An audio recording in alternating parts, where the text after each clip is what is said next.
Nova Scotia Voice of Women for Peace has been around for quite a while, and we're a chapter of the Canadian Voice of Women for Peace. Our goals in Nova Scotia are to work towards peace with a women's and feminist perspective, to increase the diversity of perspectives of all women in the province, to honor the connection between peace, social justice, and the environment, and to bring peace education to the forefront. So those are the main things that we do. In the spring, we have the Global Day of Action about military spending. And in the last 2 summers, we've had the Peacemakers Camp, which is Peacemakers Camp, which brings young women together and it gives them a feminist perspective and talks about military spending and just a lot of education.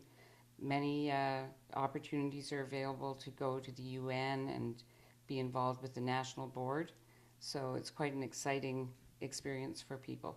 Nice. So I understand that you guys are leading the efforts in Halifax for the White Poppy campaign. So could you just give us an overview of the objectives of the campaign and whatnot? So the White Poppy campaign was started in 1933 by the British Commonwealth Women's Cooperative Guild, and they really were concerned about the emphasis on war, and they wanted a pledge to work for peace. And they had approached the Legions to make that a part of their poppy campaign. The Red Poppy campaign honors the fallen soldiers.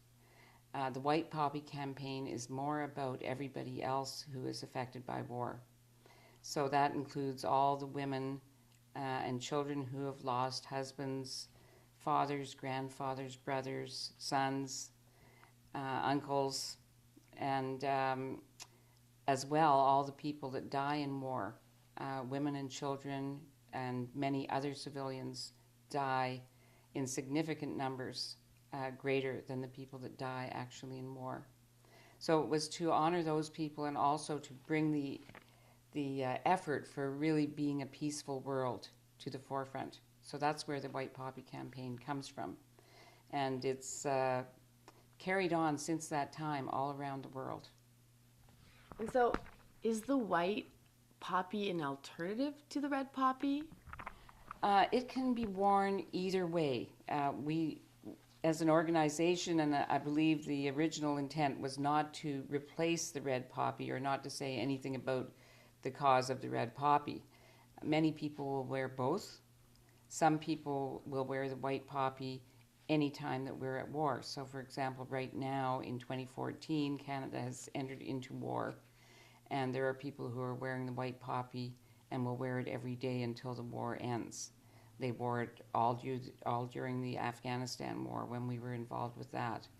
So there's no real conflict about it. It's just making sure that we bring the idea of peace to the forefront and remember that many, many others are impacted by war. I understand that there's an environmental aspect to the White Poppy campaign. Yes, and I'm not as up to date on that as I'd like to be, but one thing about war is that it produces a lot of carbon pollution.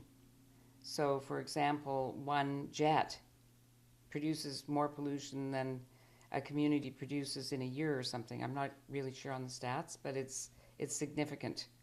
So war is also a big polluter, and the military pollutes significantly, and we haven't even accounted for that in our concerns about global warming and everything. And so what are your comments sort of on the amounts of money that the government spends on supporting veterans? Like they give, on Canada Day, they give free flags to everyone, but on Remembrance Day, we have to buy the poppies from veterans because they're like struggling to get funds. What's your view on that? Well, we really believe that we shouldn't be spending as much on military endeavors as we do as a country, and that is our main goal, is to get that funding sent elsewhere. Right now, I think it's 1.7 trillion or something that goes to military spending, and our services, social services for people, have been reduced and reduced and reduced. And that's where we believe the money should be going, to help, the people with less fortunate circumstances, to make sure we have equality for living, food for children to eat. We have a lot of poverty in the world and in Canada, and we have a lot of people that are going to food banks. We have a lot of people with mental health issues that are not being looked after. That's where we would like to see the money being directed.